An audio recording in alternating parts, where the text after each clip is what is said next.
Ooh, that's a little loud. I'll try not to talk loudly, which is hard for me. Thanks for being here this morning, bright and early. It's Wednesday, which I guess is better than Monday, as someone said a few minutes ago, but still first thing, and I appreciate it. I'm Jacob West. I'm Chief Technology Officer for Security Products at HP, and I lead a group called HP Security Research. This is a fantastic team. I'm really excited to work with them. They get to work on organic research areas like malware, vulnerability, software security research, tracking threat actors. Then we get to take that research and deliver it through HP's products and to HP's customers and in the form of thought leadership broadly to the security community. So it's, in my opinion, a team filled with some of the smartest, coolest people at HP, and it's really a pleasure to work with them. My background is out of a company called Fortify Software. It was acquired by HP back in 2010. Many current and former colleagues here in the room today. And my job there early on was as a researcher, and I was a researcher. I went on to build the research team. Now I lead a team of researchers doing a lot of other things at HP.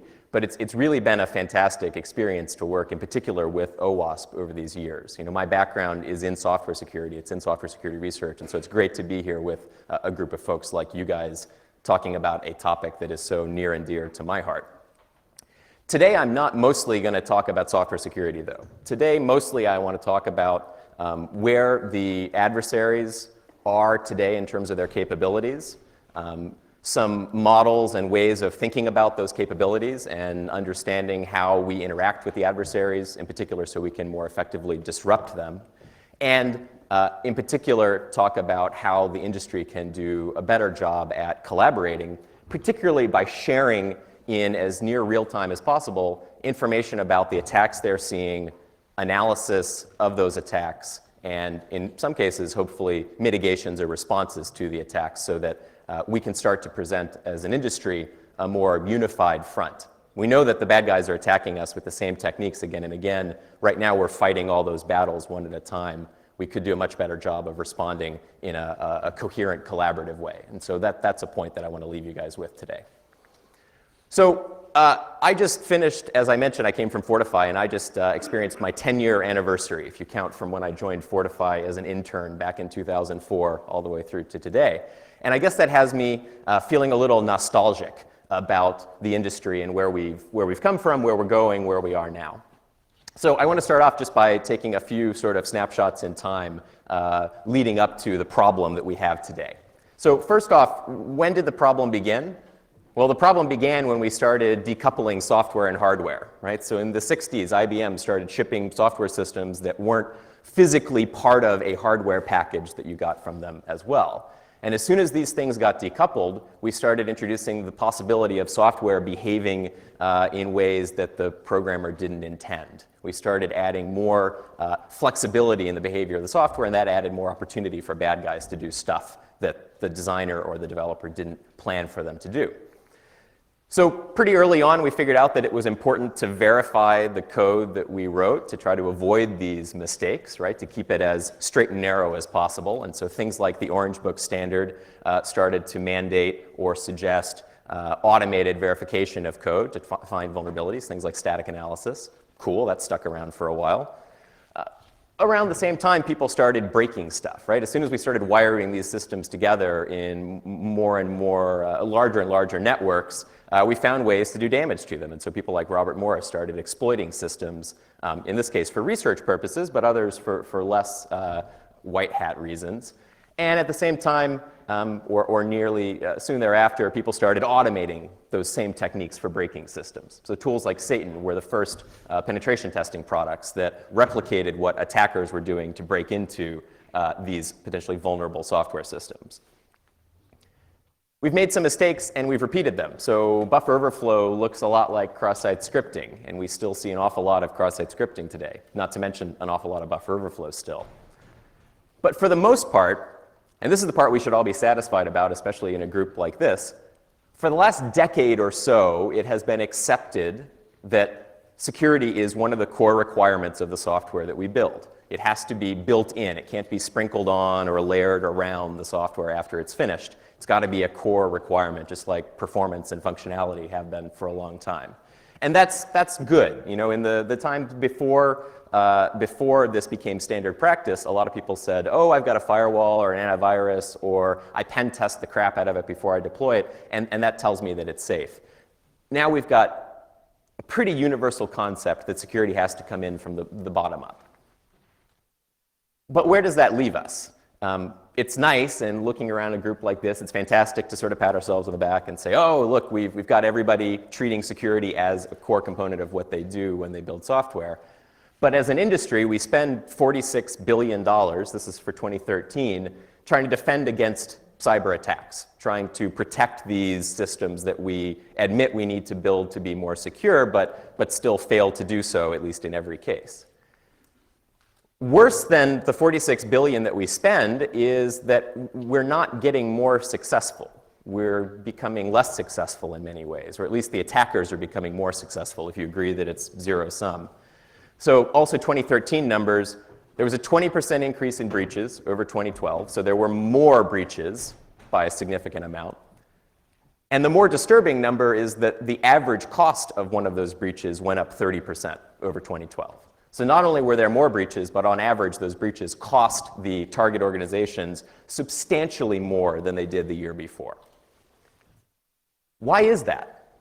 So we face an inherent structural imbalance where the attacker has to be right the attacker only has to be right once. And we, on the defending side, have to be right every single time. So if the attacker comes after us 1,000 times, and we block them 999. That seems amazing, right? 99.9% accuracy. The one time they get in puts our organization on the cover of the Wall Street Journal. They win, right? There's no cost to them in many, many failures as long as they have an eventual success. Worse yet, research shows that in 2014, we'll show up barely half-staffed. So 40% of IT security roles will be vacant throughout 2014. Doesn't mean we have the wrong skill set or the wrong people in particular roles. There aren't even butts in seats. We have no coverage for 40% of effectively the troops that are fighting those battles on our behalf. Now, I think it's appropriate that we're at a university because I slip in a little tangent here that isn't always appropriate, but I think here it will be. 40% of security roles are vacant. What about all the people that aren't in security roles but contribute to security on a daily basis? And in particular, I'm thinking of developers, but I think QA engineers, operations folks, anybody who contributes to building, operating, deploying software has a role to play. And for the most part, these folks are not well equipped to solve the problem. Here's a chart that shows what it takes to become a doctor, at least in the United States. I think it probably looks fairly similar here, but I apologize for not localizing the slide.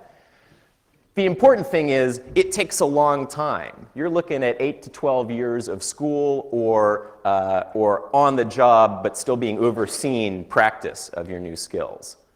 What about developers? Do we put developers through 12 years of training before we set them loose on systems that we all depend on? No. Developer is lucky if they go through a 4-year undergraduate degree, right? We've got plenty of people, and it's easy to learn to code, to learn to build systems without any formal education.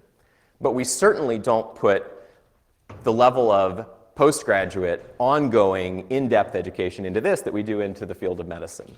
And I would hazard that there are a lot of similarities between these two fields. We both depend on them as a society a great deal. Both of them rely heavily on R&D, on advances in technology, advances in research, and both of them change very rapidly. So to be an effective doctor, to be an effective developer, you have to be able to stay on the cutting edge of technology and research effectively. So maybe it's okay. Maybe we're giving undergraduates what they need in those 4 years to contribute to security in the right ways, to do a good job. Maybe that's not part of the problem. This shows 9 of the top 10 computer science programs in the United States. We don't cover the 10th because Caltech doesn't publish their syllabi. But what we did is we dug through course syllabi for the undergraduate computer science degree track at each of these schools. And we graphed out how many courses, either elective or required, with either a complete focus on security or with at least one topic touching on security, those undergraduates likely experienced as part of their degree track. And the important color is, the other ones are interesting, but the really important color here is dark blue. How much dark blue do you see on the graph? It's hard to see, maybe. None. There's no dark blue on the graph. Dark blue is a required course with a focus on security. So if you graduated from one of the top computer science programs in the United States last year, this year effectively, there's no guarantee that you would have taken even a single course focused on security. You might have had a lecture or a week of lectures on it, but you won't have had any in-depth treatment whatsoever. And these are the top programs.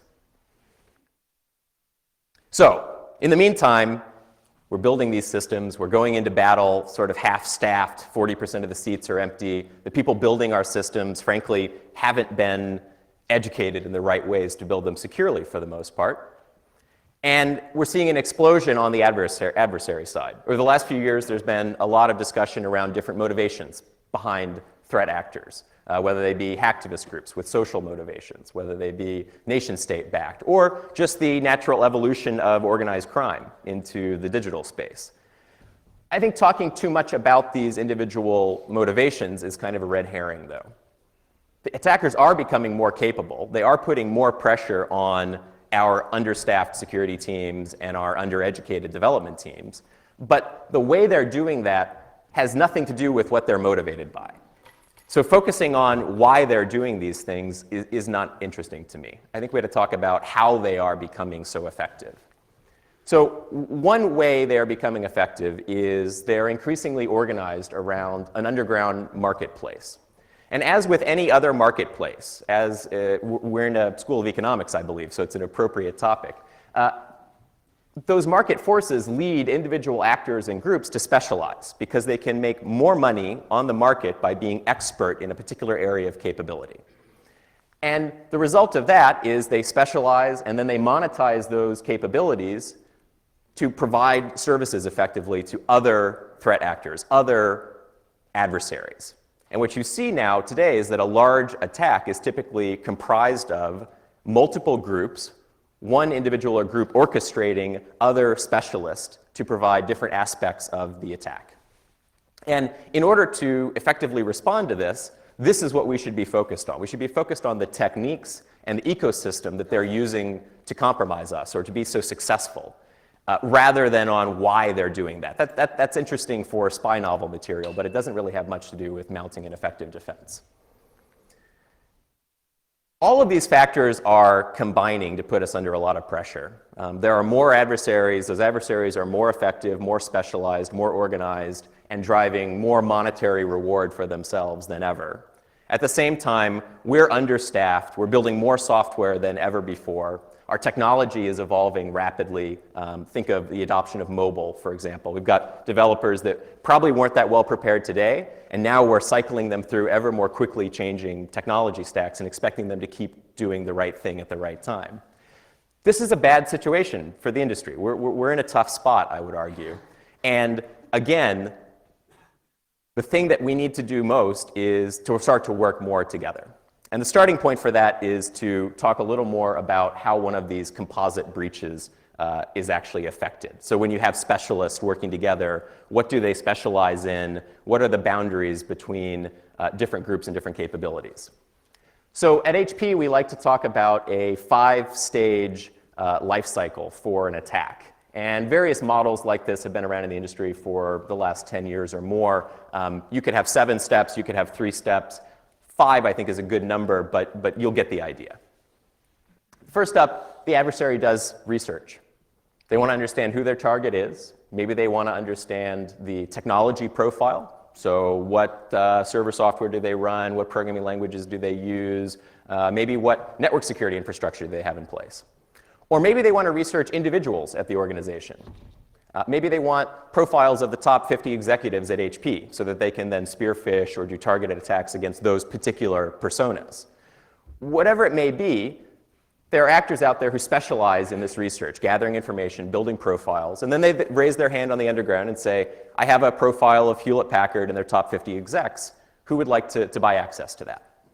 And you can go on forums today and see exactly information like this, hopefully not about HP, but certainly about other potential victims. From there, whoever buys that information goes on to use that to get an initial beachhead within the organization. This infiltration stage is about gaining some initial access, maybe by compromising a weakness in network security, maybe by compromising a vulnerable application, maybe through social engineering. But whatever it might be, this is, as I said, getting that beachhead, that initial point to then launch further attacks within the organization. Then we have discovery. And this is one of the most important phases. Internal research shows that the industry spends 86% of our investment on preventing infiltration, and 14% spread out across the other 5 stages that I'm going to talk about. That basically says that we're going to fight the entire war here. And we're going to assume that if someone passes this stage, they get that initial beachhead, then we've lost, because we're not investing at all in finding them once they're inside. And that seems really problematic to me. Discovery is all about expanding on that beachhead. It's about finding other systems, access to broader areas of the organization, and eventually the ability to discover and capture additional assets, because that's what it's really all about. So during the capture phase, attackers identify and bring under their control in some form whatever the core assets they're after are, probably intellectual property, private information, et cetera. And then the final phase is they exfiltrate those data back out of the organization. And focusing in here on discovering the adversary once they're already in the organization and monitoring and protecting those key assets, so that just because they have access to a system doesn't mean they have access to, or especially the ability to then exfiltrate the assets protected by or leveraged by that system. That's where we need to focus, and that's where a collaborative response can be very effective. Because the techniques that attackers use to infiltrate organizations and the approaches that they use to discover and capture more assets once they're inside are often quite common between different targets. And the more information we can share about either breadcrumbs that indicate an infiltration or malicious activity that represents an expansion of that infiltration, the more we can prevent those earlier, identify those earlier in other organizations. And this is really the core idea of the collaborative or community-based approach that I want to talk about. So I'm not the first person to talk about sharing or collaboration in the industry. This has been a popular topic for the last year or two, and a topic among niche circles for many years before that. In particular, groups like the ISACs, FS ISAC for financial services, IT ISAC for my industry, have built small communities of peer organizations that do share with one another and do effectively form circles of trust. But these approaches, ISACs and others, suffer from some pretty significant limitations today, and I think that's restricted how widely adopted they are and how much impact they've had on the industry.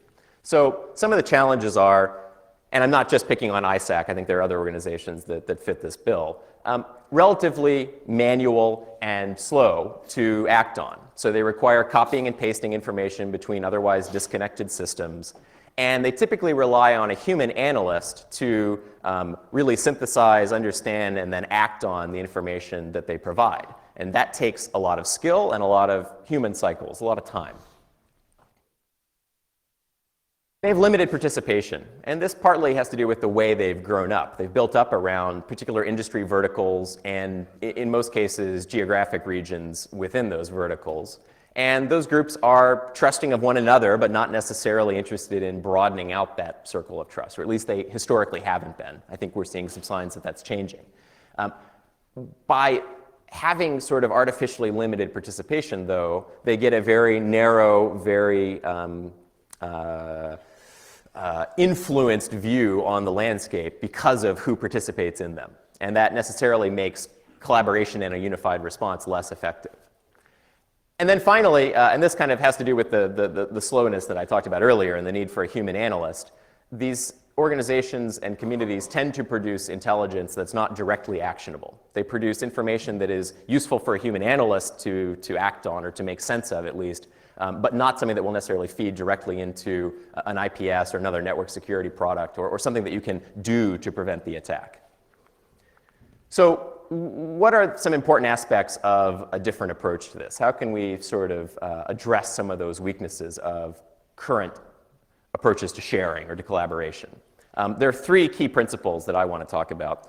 One is organizations today don't need another intelligence feed. They, in fact, typically don't have enough analysts in their security operations center to deal with the intelligence that they're already receiving. And so to be a big benefit to those organizations, a community really needs to produce intelligence that's directly actionable. It needs to be automated. Effectively, its consumption needs to be automated in most cases. And that doesn't mean that it needs to address the super high value, very complex attacks that an analyst would typically be focused on. Rather, an automated approach should focus on dealing with the more commoditized type attacks in an automated way with as little human intervention as possible, and then freeing up those human analysts to focus on the more complex, more insidious, more targeted attacks. They need to produce, or a community needs to produce, intelligence that is contextually relevant. It's great to read a 60 or 70 page report on a group in another continent and learn all about their motivations and all about their membership and where their buildings are and all the rest. That may or may not be the most important thing to my organization today. And if I'm a CISO or a director of security somewhere in the organization, my job is to keep my company, my organization safe. And I need intelligence that is filtered and targeted to be relevant to me and my organization and the threats I face. And then finally, we believe that an open approach and one that's based on common standards is the only way for a community like this to be effective. Without openness, you end up with vendor lock-in, and you end up with, just as those existing groups have a narrow view based on the type of company they are and where they live in the world, without open standards, a community built around sharing intelligence is going to be locked into a particular vendor's view of the world and what their products are capable of identifying or protecting against. And that would be really limiting in terms of the community benefit of what we're talking about.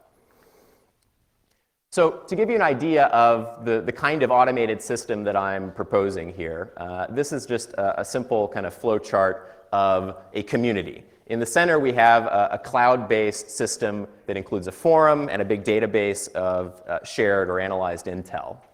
On the left-hand side, you have an individual member that has access to that community and can submit and receive information from it.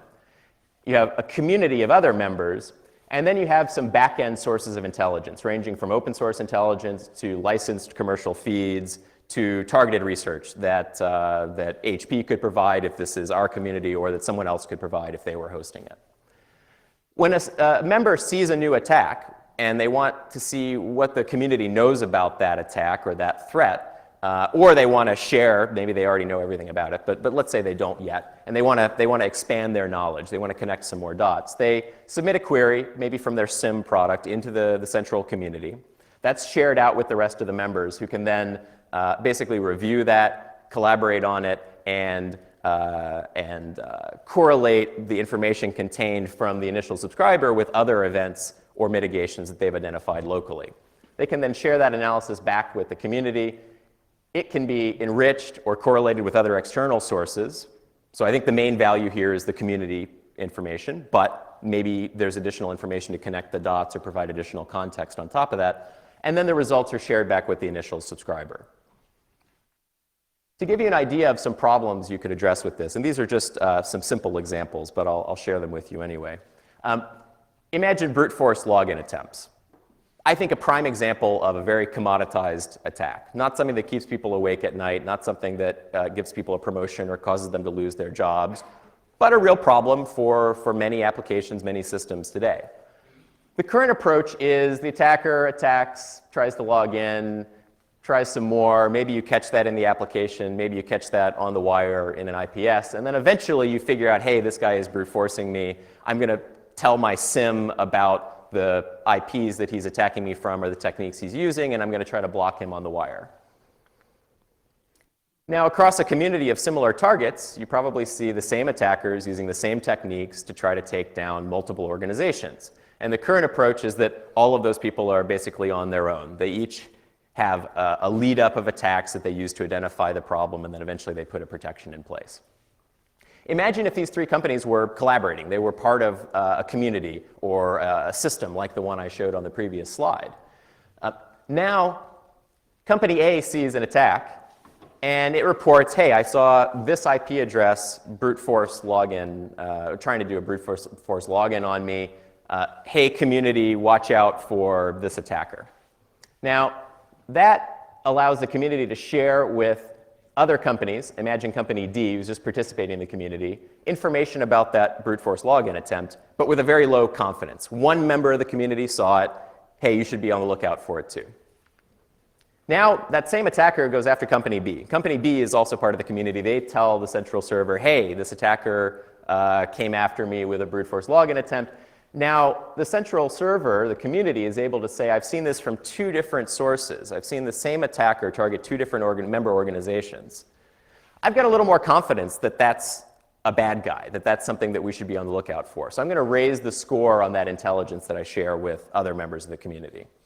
And then finally, you see where this is going. A third company sees the same attacker, same technique, shares it with the community. Now the confidence score is much, much higher because it's been correlated across 3 organizations.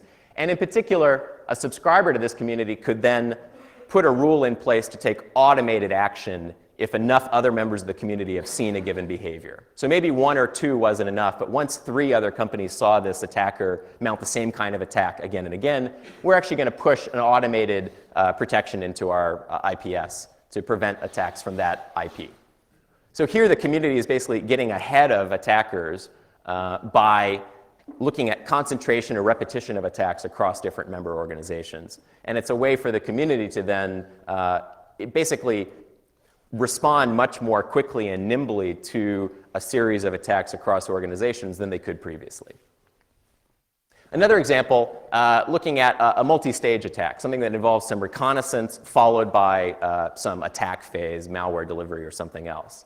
For the most part, these are run from different source IPs. And so just because you've identified reconnaissance doesn't mean that you're then going to be able to protect against the second stage of the attack. You probably have to wait and identify that second stage independently, in fact. So traditional approach, you see the attack, you see the recon, you put that into the IPS, then you see some attacks from a different source, and you're not able to protect against those yet because you don't know the association between them and the initial reconnaissance. Imagine a world where you're a part of one of these sharing communities. Then, when an organization sees that initial reconnaissance, not only do they put a protection in place against that, they also query this community and say, hey, what do you know about reconnaissance from 1.1.1.1? The community can then respond with a correlation between that and the resulting attack IPs. And so if one member of the community has seen the connection between these 2 phases of the attack, then other members of the community can actually get ahead of potentially the reconnaissance, if that's been shared with them, but more importantly, they can get ahead of the eventual second stage of the attack because other members of the community have made that connection, connected the dots between the reconnaissance source and the eventual attack source. And so here you're actually proactively defending against an attack that you haven't seen at all, but by seeing a precursor of it and comparing that precursor to a community source of intelligence, you're able to predict the next stage before you see any actual indication of it. So I think one of the most important points is that these communities are only as valuable as they have participation. And so if we build a community of IPS vendors or of banks in North America or of security vendors, I'm going to be fine on time, thank you. As you build one of these communities, and I think we see this throughout the industry today because most security vendors have some form of collecting telemetry data or sharing intelligence. The more these are based on a single product or in a single geography, the more limited their view is going to be, and the less the claims I'm making about collaboration are going to be true. So we're big proponents of some standards, in particular STIX and TAXI being developed by MITRE on behalf of the DHS in the US. These are standards for, in the case of STIX, representing threat information, broadly speaking. And then TAXI is a communication standard, a bus protocol for sharing that information between different systems. We're big proponents of this because we think if the industry actually begins to build these communities and build support for these standards into our products, then the diagram I showed before with subscribers and a community and sharing through a central server can involve any organization in the world. It doesn't matter whose product you use. It doesn't matter whether you've focused on the network layer or on another aspect of your security. You can tie into that community. You can communicate with it. And assuming there's some information there that's useful to you, you can consume and act on it in an automated way, in a machine-to-machine kind of way. That's what these allow. And we think that's really, really critical for collaboration and sharing to have the kind of impact on the industry that it can. So to conclude, I'll leave you with this quote. Looking at those numbers, we spend almost $50 billion a year trying to protect against attacks. There were 20% more attacks last year than the year before, and those attacks cost 30% more than the attacks the year before did. Looking at those numbers, we really have to do something significant. Like, we can't just keep going with the status quo. We have to turn things on their head somehow. And 2 years ago, when I talked with CISOs at financial organizations, for example, they looked at collaboration as really, they looked at their security posture and their ability to defend their organizations as a unique differentiator, as a competitive advantage against other organizations. And over the last 2 years, I think, and this is speculation, I think because we've seen so many more successful attacks, we've seen so much kind of professionalization of the hacker community, those same organizations are now much more willing to work together. Increasingly, and this is anecdotal, I have conversations that tell me my entire industry is worse off because of ongoing successful attacks. You know, if I'm attacked or my competing bank on the East Coast is attacked, it hurts the entire industry because it hurts our customers' confidence in online banking or in the kinds of services that we want to provide to them. Maybe it's mobile banking now. We need to protect the industry as a whole. And that's what I'm hearing, and I believe that that means we're ready to start to collaborate. The missing piece today is the technical infrastructure to really allow that and to allow it in an automated, open, and contextually relevant way. And so there are other vendors along with us. Microsoft made an announcement yesterday or the day before that they just launched a big automated threat sharing platform. I think there are a lot of people focused on this problem today. There are even some little startups making a business around it. I think that's good because I think that the technical infrastructure and the platform for doing these things is a must for the industry. But it's not sufficient. We have to go to the next step, which is actually to build these communities and begin to work through concerns about competition or concerns about revealing secrets about our organization so that we can start to mount that unified defense. So with that, I will stop talking for a minute and hope that you guys have some questions. I know it's early in the morning, but please, anybody have any questions? I've covered a lot of topics, so feel free. You said in one of your slides that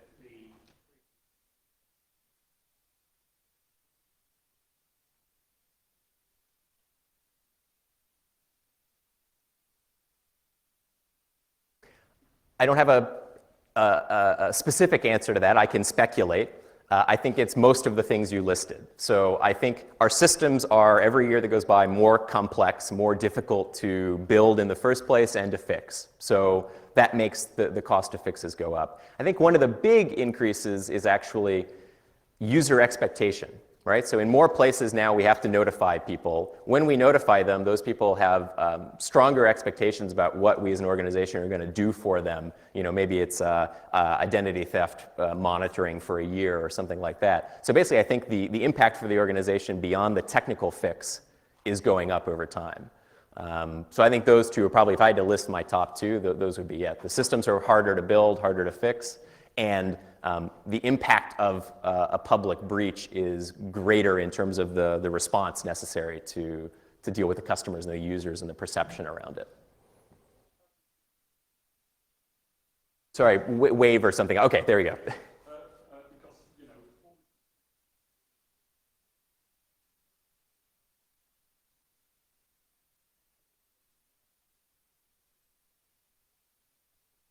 Absolutely. So two key concerns. You know, I listed the three that I thought were most important: automation, relevance, and openness. You could keep adding to that list, and near probably 4 and 5 on the list would be trust in the platform, trust that your information isn't going to be compromised or exposed, and also trust in your peers, right? That they're not going to mislead you or that they're not going to misuse information that you share with them.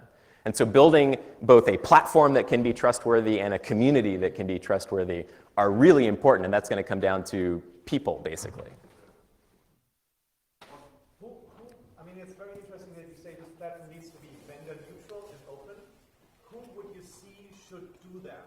Is that a government? Is that a community like OWASP? Who are you calling to action? So we're building it right now. We will host one of these that will be open, built on those open standards. Down the road, I'd like to make that platform available to other groups, though. I think there are big communities within the government who will never interact with HP on something like this. And I think there are groups in the private sector, like the ISACs. OWASP maybe is a good example. Cloud Security Alliance could do something. I think there are private groups that, given the right technology platform, could go do a lot around the people part of the problem. But I don't know how that's going to evolve, frankly.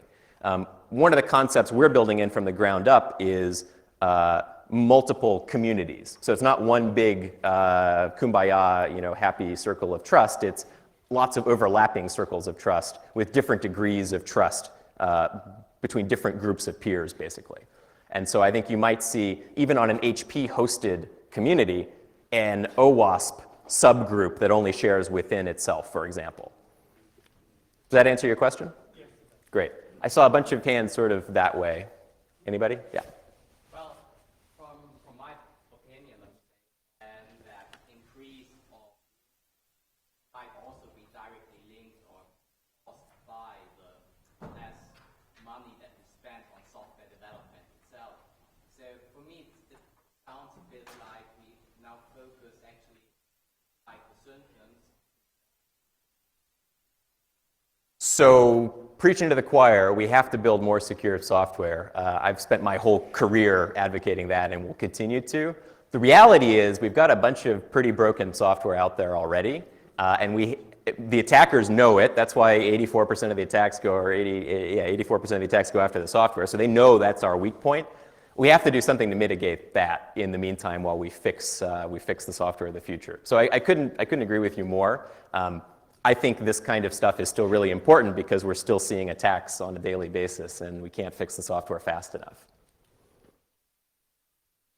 One other comment, I'm also excited about, I talked a lot about IPS and network security, blah, blah, blah, I know. I'm really excited about getting more real-time visibility into the application layer so that we can feed application layer monitoring and event information into something like this. I think if we were sharing information about the attacks specifically on software systems across different organizations, we'd be much better at fixing them, and we'd have much more data about how to prioritize which attacks were most prevalent. So I think there could be kind of a nice segue between the two.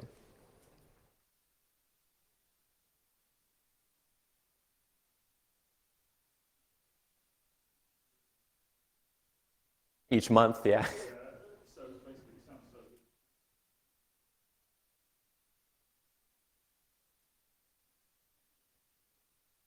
So this is in closed beta with our customers right now, and it'll be launched soon.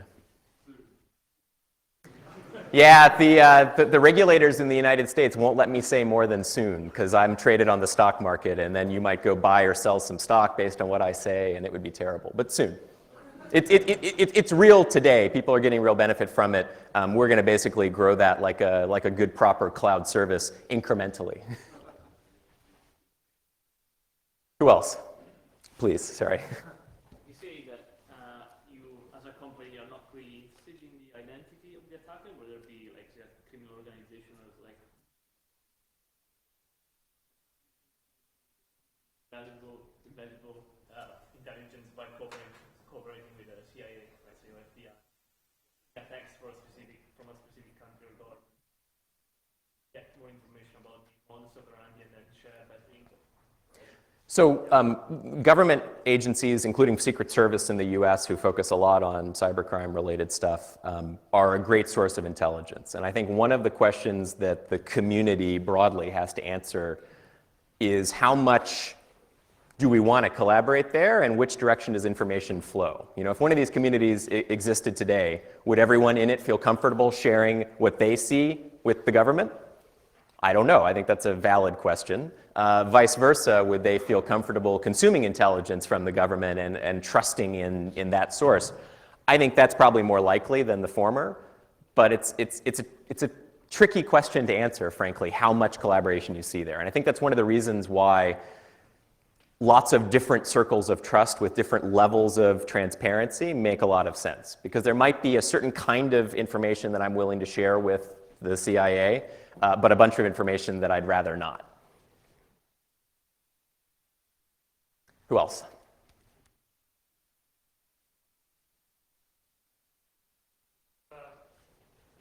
Sort of like brute force logins or something. I mean, does that mean login so everyone is on the same time? I'm not going to show an example of brute force login. Was that the question, or did I misunderstand? So is it like 1,000 attempts in 1 second or whatever, or is it you need a common criteria for an attack in order to share? You need to be able to communicate what the criteria were. I don't think you need common criteria necessarily. So when you report to the community, hey, I experienced a brute force login attack, as you just sort of said, that name means nothing. I need to quantify that somehow, and that's part of what the STIC standard does for us, is it starts to let us represent the different aspects of a threat in a structured, machine-readable way. And that then makes the ability to communicate and hopefully take automated action based on that information possible. I was going to say easier, but actually possible. Please.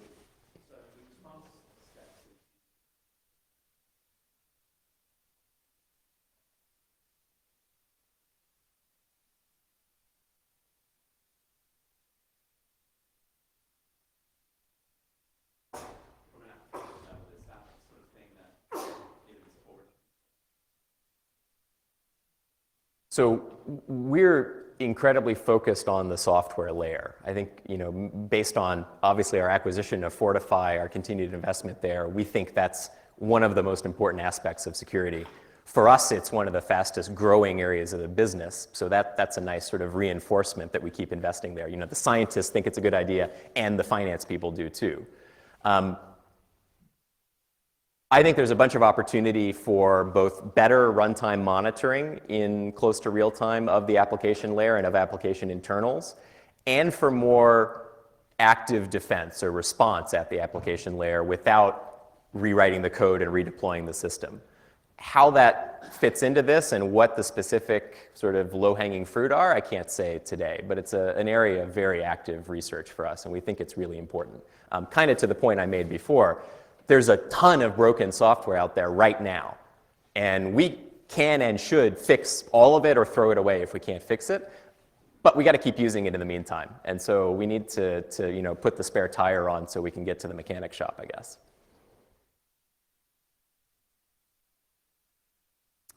All right, winding down. Any more? All right. Oh. No, I was just saying just 1 minute before. So 1 minute to spare. I've done well. Thank you very much. I appreciate your time this morning.